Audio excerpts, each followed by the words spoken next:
Good morning, everybody. It is Friday, beautiful day in Austin, and it is 38 degrees outside. But starting to warm up. Most of you probably got hit by that cold front. Man, that was a brutal couple days, but I'm glad it's over. Um, Today I want to go over pricing.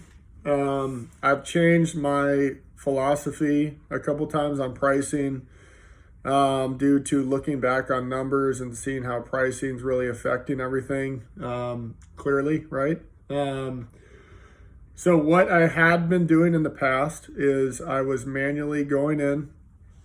I would pull up, use Excellerlist.com. What I would do is I would scan in a book, for instance. When you go in, you scan, there's a feature, you can click the small A on the screen. The A then brings up a new tab to show you the live offers on Amazon. So what I was doing was I take the top 5 listings and I look at all 5 of them. And this is only FBA because that's what I'm doing at this time.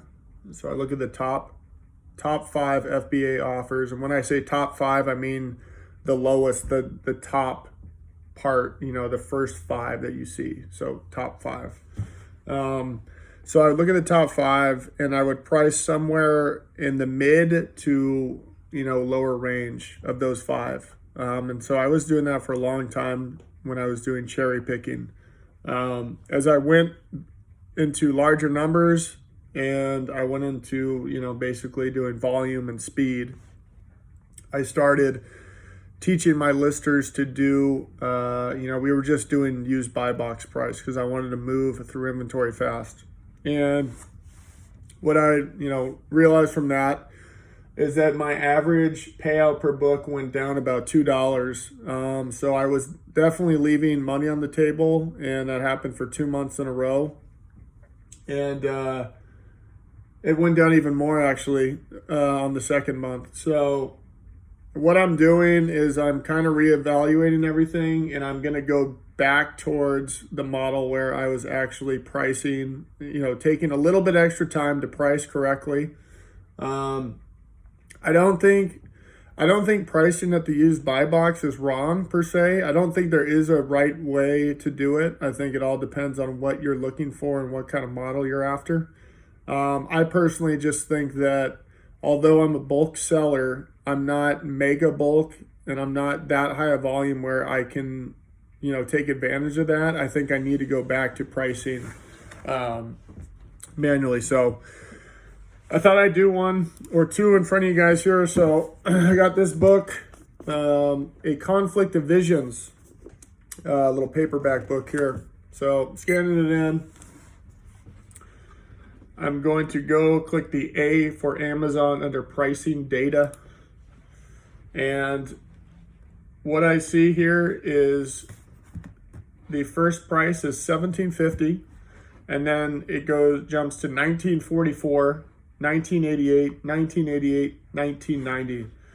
So I want you guys to take a second in your head and think where you would price up before I say anything. Again, it was $17.50, $19.44, $19.88, and $19.90. 2 1988s and 1990. So take a second. Where would you price this book, you guys, personally? So for me, my thought process here is I'm going to price it at $19.40. I'm going to be second in line to get the sale, but I'm also not going to say, oh, well, I want to get $19.89 and get a few extra pennies on that when you're 5th in line. That could take a lot longer to sell depending on the rank, which, by the way, this book, I actually didn't look at rank. It's ranked 38,000, which isn't bad. So you could probably get away with it there. But in general, if the book's under 1 million rank, and again, this isn't, perfect science, you guys, I think that 1940 would be phenomenal all the way up to 1 million rank. If you're getting into the 2, 3, 4, 5 million, I actually do go buy box on that because I want it to sell. That's going to be such a long tail book that I want to move it. But if the rank's under 1 million, I think taking the top 5 offers, and again, top 5 means the first 5 you see, and pricing, effectively within those 5 is going to be the way to go. So 1940 on this book. So let's see what I'm going to make on 1940. 1940. So my profit, or let's not call it profit. Let's call it my payout for this book. I'm going to make $11.41 off this book. Now I pay on average $1.12 a book. So I'm going to make, $10.25 on this, whatever it is. That's really damn good. And here's another thing that drives me crazy. Don't try and capitalize on people's stupidity on Amazon on buying. For instance, look at the price here. The price says $18.95 for this book. So do you think someone's going to be happy when they get this book?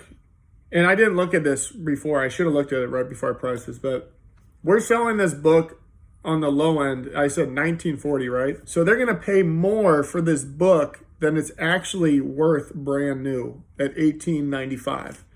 So, if that was you getting the book and you saw the price, would you be happy about that? Probably not. You'd be like, dude, I got ripped off. And maybe you get a bad review over that, or just a return. Who knows? Because they're like, why wouldn't I have just bought new at that point? So in this example, you probably can get away with it. It's close. I mean, it's like 60 cents more, and this is like new. This is pretty good. But yeah, I see the listings. I see, someone prices a children's book at $49.99, and then, I look at it and the retail price is $14.95. I'm like, dude, it's $50 more than the new retail price. You might get lucky and sell a few of those, but you guys, it's common sense. Why would you price it more than a new book? And not only that, it's not, I wouldn't call it ethically wrong. I would just say you're gambling when you're doing that. Long term, it's not going to be good for your business. You're going to get bad feedbacks. You're going to get returns, and it's just not worth it. Just sell the book for what it's worth. There's still a ton of profit, even if I price this at $17.50, I'm still making $9.79 on this book. So that's great. And another thing with pricing too, make sure that when you're conditioning, this is all part of pricing and listing. When you're conditioning a book, if you ever have any doubts about the book's quality and you go, well, is it good? Is it acceptable? Is it like new? I don't really know. Always go for the lower of what you think. So, if you're between good and very good, just do good and just be safe. At the Turn the Page Booksellers event, we were talking about how much we all thought conditioning mattered. And the consensus was actually leaning towards no. With the exception of acceptable, we think that when you list as acceptable, your sell-through rate can go down substantially versus a good, very good, like new, or new. So keep that in mind, guys. I think last thing on pricing and listing and selling books in general is that, and we talked about this as well, is don't be scared of rank. I just the other day sold a book. It was like 2.5 million, and it sold in a week, and it was $100 book. And it wasn't I don't think it was a textbook. I'm trying to remember, but don't be scared of rank. Look, if it's 18 million, 12 million, that's crazy. Don't do that unless it's like merchant fulfilled and you're going to just store it at your house. But, anything up to 5 million, I think is fair game. And if you're in line with the lowest price, you have a much better chance of selling it. Use the software. The software is going to give you valuable insight on how many books sell in a quarter. So use the software. That's what it's for. Use the data it has gathered. Use Scout IQ. Use Accelerlist, guys. They've put a lot of time and effort into that, and they have a lot of data for everybody. So, make sure you're utilizing that. So basically what I'm doing, I'm going back to that top 5 book listing method. I'm going to continue doing that. I did 605 books. I listed 605 books yesterday. It was a long day by myself using that method. So it's not, and I think I listed for probably a solid, 6 hours. So you can still do about 100 books an hour. And I wasn't going extremely fast, but I'm also not slow. I know what I'm doing.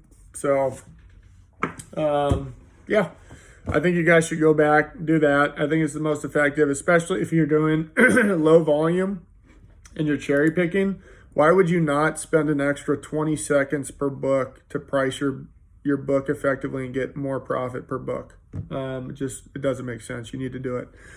So anyways, guys, if you like this video, hit the like button for me. If you're not subscribed, please subscribe and tell your friends, tell your family, tell anyone you can. I think this opportunity is amazing, even if you just want a little side income, or if you actually want to make this into a real business and go full time on it, guys. So I will talk to you later. I'm gonna try and do one more video for you this morning. Send me any comments down below that you have, any questions, and I look forward to doing my next video. Talk to you guys soon. Have a great Friday.